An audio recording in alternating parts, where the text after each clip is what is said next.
Gusti eling-eling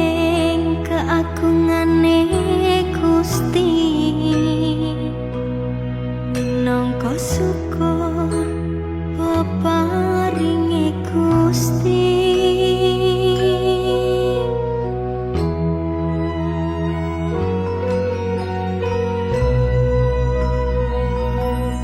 roko iki uga peparinge Gusti sing kudu dirumati kanthi kemati ojo dencalo peparinge Gusti dan syukuri wae sampe mati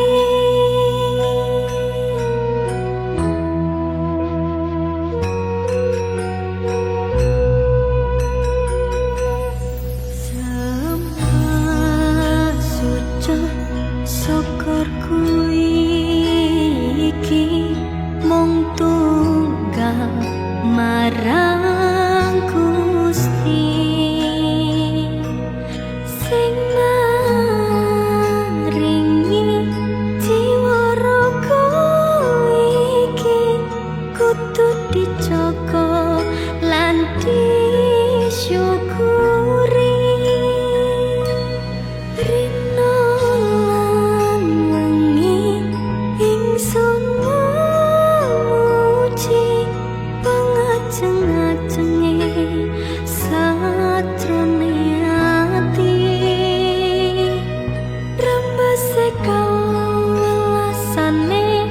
Gusti kang nyipta jagat iki kang bersifatan maha welas lan maha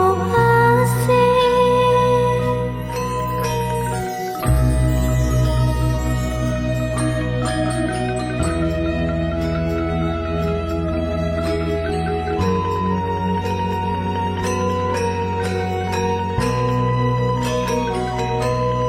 Toko iki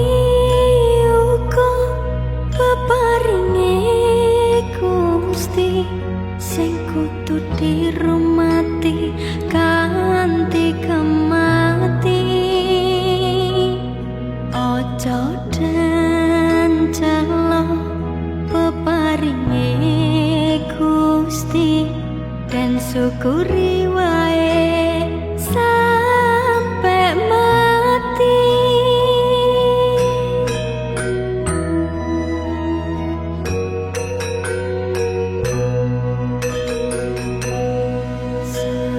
semua suci syukur kuwi iki mung tunggal marang Gusti sing maringi jiwa raga iki kudu dijaga lan disyukuri rina lan wengi ingsun muji pangajeng-ajenge sajroning ati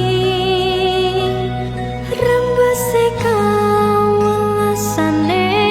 Gusti kang nyipta jagat iki kang bersifatan maha welas lan maha asih kang bersifatan maha welas lan maha asih kang bersifatan